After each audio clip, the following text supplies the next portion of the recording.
Jesus is Lord, my Redeemer. Ah, he loves me, how I love him. Just like many ancient travelers, we left Ephesus, traveled about 35 miles north along the Aegean Sea, and we're now in Smyrna. Smyrna is the second of the 7 churches of Asia. In New Testament times, it was a large city, estimated population more than 100,000, and a beautiful city. One ancient writer said that it might be the most beautiful city in the world. But unfortunately, much of that ancient magnificence cannot be seen today. The reason? Ancient Smyrna now lies buried under one of the largest cities in Turkey. Izmir is a seaport city with a population of nearly 2 million. In ancient times, Smyrna was guarded by a fort on a hill overlooking the city, and we have a panoramic view of Izmir and the Aegean Sea from this fortress. If an ancient traveler had been wanting to visit the 7 cities of Asia, he would have begun at Ephesus. From Ephesus, the natural route of travel was to follow the Roman roads north to Smyrna, then to Pergamum. It's about 100 miles from Ephesus to Pergamum. The traveler would then have turned southeastward to Thyatira and Sardis, then Philadelphia and Laodicea, a distance of 150 miles. From Laodicea back to Ephesus and the triangle was complete. Look at Revelation 2 and 3, and this is the same order John followed in writing to the 7 churches. We can see from the map that the Aegean Sea was very important to Smyrna and the other churches of Asia. These cities were first settled by colonists that crossed the Aegean Sea from Greece many centuries before Christ, and they remained Greek cities in language and culture. Ephesus and Smyrna were seaports on the Aegean, and in New Testament times, the cities stood on trade routes that connected the Aegean countries with the east. This is Izmir, my hometown. I'm very proud that I was born here because this is also the city of Homeros and Polycarp, such well-known important men. Unfortunately, I cannot show you so many of the Roman or Hellenistic city of Smyrna because the modern city has grown on the ruins of these historical sites. Archaeologists can't tear down modern buildings to get to the ancient city. So the Agora is the only site from New Testament times that can still be seen today. This is the state Agora of Smyrna, where the business of the city was transacted. But this is not the Agora that was there in John's day. We know that the city was destroyed by an earthquake probably in 177 A.D. The emperor at that time was Marcus Aurelius. He knew what a beautiful city Smyrna was, and the records say that he wept when he heard of its destruction and gave a 10-year remission of taxes so that the city could be rebuilt. So that everything that we see here now, the beautiful columns, the subterranean vaults, all of this comes from the late 2nd century. The state agora in a Greek city was where the governmental affairs were carried on. This agora had a large courtyard nearly 400 feet long and surrounded by columns. Some of the columns are still standing. The stoa around the agora was 3 stories high. It had the colonnaded portico that was 2 stories high, and this was built over a vaulted basement. This part, the northern part of the agora, you see behind me, was in the form of a basilica, as we can see from the columns in the middle. Smyrna was truly a beautiful city, as these columns show. The marble beams resting on top of the columns are called the architrave. All the public buildings had beautiful carvings, as we can see from the marble fragments scattered around the site.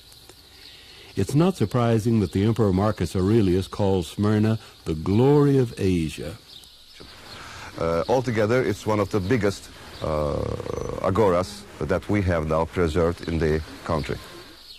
Here's a column lying on the ground that is interesting because the fluting was never finished. The stonemasons cut the fluting after the columns were standing, and this one must have fallen before it was finished, but it shows how the masons did their work. There was a large basement under much of the agora, and the basement rooms had vaulted ceilings.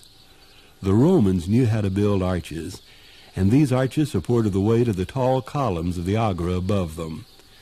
After 2,000 years of earthquakes, the vaulted ceilings are still intact, and we can see the skill of the stonemasons even in these underground rooms. Except for this state agora, all the other public buildings of Smyrna lie buried under the modern city. We know that Smyrna had many temples to the Greek gods. The largest was a temple of Zeus that overlooked the Aegean Sea. Smyrna also had a large stadium and a theater that seated 20,000 people. And the city had a statue of its most illustrious son, the poet Homer, who was born here about 800 B.C. But with a modern city covering these ancient buildings, we don't even know where they were. When the Lord wrote to the church here, he warned them that they faced tribulations, and one of these was emperor worship. About 60 years before Revelation was written, the Romans decided to choose one city in Asia to be the temple keeper where the emperor would be worshipped. 11 cities competed for the honor, but Smyrna was chosen and built the first temple for the emperor in Asia.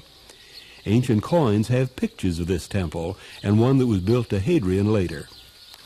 Ian, we know that all the 7 churches faced the danger of persecution, and the letter to Smyrna talks about tribulation.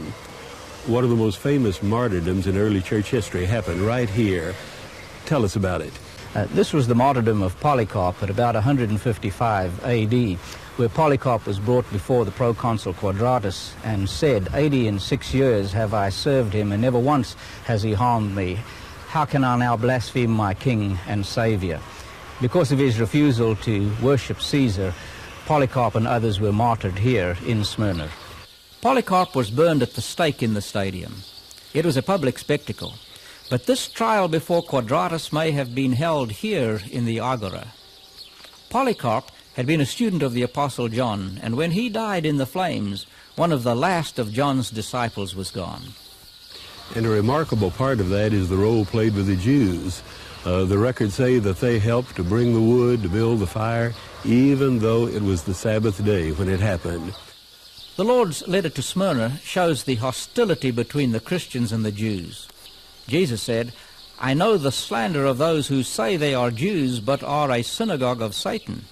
So I guess it's not surprising that the Jews would help burn Polycarp to death. It's hard to walk around this Agora without thinking of Polycarp and the other Christians who died here for their faith. The marble lion is a reminder that believers died in many ways. Sometimes they were thrown into the arena to fight the wild beasts. The Christians that faced these dangers needed strength and encouragement, and they found it in the Lord's letter. It's the shortest of the 7 letters, and it has only praise and comfort, no rebukes. The letter to Smyrna is the second letter of Jesus to the 7 churches of Asia. It is one of 2 letters that is positive and has no negative condemnation of the church. The other one is to Philadelphia. This is a beautiful little letter. It's very short, indicates that the church is going to go through a very severe period of testing and persecution and suffering. But it encourages the church, if you are faithful unto death, you will receive the crown of life. What this means, if you're willing to die for Jesus, you will live and reign with Jesus. The message from Smyrna is that faithfulness to Jesus is more powerful than even the reality of suffering and death. Our victory is guaranteed by the resurrection of Jesus and our faithfulness to him, even in the face of death. There is another message. The Christians in Smyrna were poor. Jesus said, I know your poverty, yet you are rich. Whenever the church is poor in spirit, as Jesus said in one of the Beatitudes, when it knows its need for God, then it is rich, just like Smyrna. Jesus is Lord, my Redeemer. We have now arrived at Thyatira, an inland town about 60 miles northeast of Smyrna. I remember that one of Paul's first converts on the continent of Europe was Lydia, a seller of purple from Thyatira. Our visit here may be a little disappointing because there's not much to be seen of that ancient New Testament city, even less than at Smyrna. And the reason is the same. This town lies buried under the modern Turkish town of Akhisar. One small area right in the middle of Akhisar has been excavated, and the archaeologists have found the ruins of only 2 interesting buildings, a temple of Apollo and a church built in honor of John. These ruins are from the temple of Apollo all around us. Now, Apollo was worshipped here for a long time, but we don't know what the temple was like because on the site later many buildings were constructed. Also, the Church of St. John was constructed here at the 6th century AD. None of the walls or columns of the Temple of Apollo are still standing, but many column drums and marble fragments are scattered around, and these show that it was an important temple. The archaeologists found arches that had fallen, but instead of restoring them, they have laid them out on the ground. Here's a row of column bases that are still in place on the stylobot. Stylobot is an archaeological term, and it refers to the massive blocks of cut stone that were laid end to end as a foundation for a row of columns. The god Apollo was worshipped in many cities. His most famous temple was at Delphi in Greece, and the people came from all over the world to seek the oracle's advice. The oracle also spoke at the great temple at Didyma, south of Ephesus, that we have already visited. Apollo is the sun god, actually, but being the sun god, for example, nothing is a secret to him because he can see everything from above. And he is responsible for the oracles, he is responsible for the medical treatment of everybody. Along with the Temple of Apollo, the archaeologists have found an ancient church. It was built in the 6th century in honor of John. The walls, constructed of brick and stone, are still standing. As we move around the nave, we can see that this was an impressive church building, not as large as Justinian's church at Ephesus, but still impressive for a smaller town like Thyatira. Arched doorways led from the main part of the church into the rooms along the side. This church, like the others that we see in the 7 cities of Asia, was built about 200 years after the Roman persecutions had ended. They show that the Christian faith was very strong in Asia up to the time that the Muslims came in the 7th century. The New Testament has only 2 references to Thyatira, the home of Lydia in Acts 16 and the letter here in Revelation, but we have many other sources of information about the city. We know that trade guilds were very important here, and these guilds were the basis for the city's prosperity. We learned from inscriptions that there were trade guilds for potters and bakers, for wool merchants, for metal workers, even for slave traders. The city was famous for dyeing purple cloth, and this may explain why Lydia, whose home was here, was a seller of purple in Philippi. In the Lord's letter, he referred to himself as the one whose feet were like burnished bronze. The Greek word for burnished bronze has not been found anywhere else, and this may be a reference to the guild for metal workers here in Thyatira. These trade guilds posed some very serious problems for the Christians who lived here. If a Christian was going to work in a guild, he might be forced to go along with all of its activities, including immoral fertility rites and even sacrifices to pagan gods. But if he refused to go along with the guild's activities, he might be without a job. As the church struggled with this problem, some of them favored compromise. They said that even though Jesus was their Lord, still it would be all right to go along with the pagan sacrifices. This party was led by a woman called Jezebel, and she comes in for some of the strongest criticism anywhere in Revelation. Thyatira was the least important of the 7 cities, but the letter to the church here was the longest. Why did the Lord have so much to say to this church? The letter to Thyatira is interesting because it has a mixed message. Jesus begins by praising the church and commending the church for their love and their faith and their service and patient endurance and the fact that their later works are better than their first works. The central problem in Revelation was one of compromising one's faith. In this letter to Thyatira, Jesus condemns the church there for tolerating a Jezebel-type woman who taught the church to compromise their faith by committing adultery and eating food offered to idols. Christians today can learn much from this church.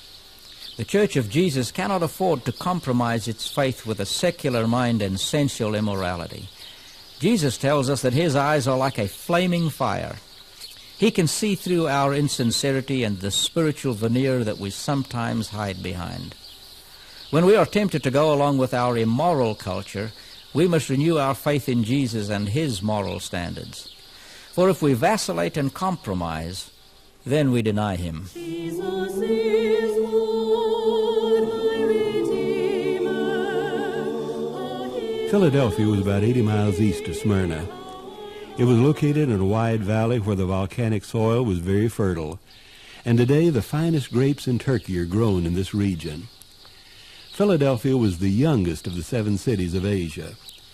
King Attalus of Pergamum built the city about 150 B.C. Attalus was so devoted to one of his brothers that he was given the title Philadelphus, the one that loves his brother, and that title became the name of his new city. Like Smyrna and Thyatira, Philadelphia is buried under a modern city, and as a result there are fewer antiquities here at Philadelphia than any of the other churches. There's an ancient church honoring John, but that's all. Everything else, including a stadium and theater, are somewhere under the modern buildings of Alashir. The Church of John was built around A.D. 600. Archaeologists are currently doing a little work around the church. They found some of the foundations and walls of earlier buildings that stood on this site before the church was built, but they have not learned what these earlier buildings were. Archaeologists work in squares, usually 5 meters on a side, and here's a square near the wall of John's church. They found a piece of marble in the wall of the square, and it's still there. A column with unusual spiral fluting lies on the bottom of the square. Here and there, fragments of carved marble give us a glimpse of Philadelphia's beauty. The massive walls and arches of the Church of St. John that are still standing show that it was a very large building, much larger than the church at Thyatira. We have now visited 4 of the 7 cities of Asia, and 3 of these have had Byzantine churches built in honor of John. Justinian's great church in Ephesus, then Thyatira, now Philadelphia. It may seem a little strange that all these churches honored John and not Paul. While Paul was at Ephesus, his converts had planted many of these churches. But centuries later, when the churches were free to erect buildings, it was John they chose to honor. John had lived at Ephesus and was buried there. As an old man, he had admonished the church to love one another. And Jesus had chosen John on Patmos to write what you see and send it to the 7 churches. So the churches remembered and honored John.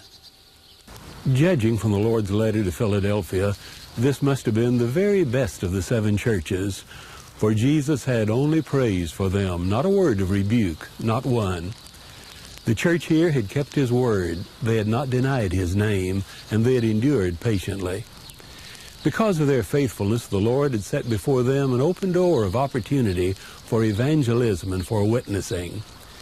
And because the church here had kept his word, he promised to keep them from the hour of trial that was coming on the whole earth. There were other promises as well.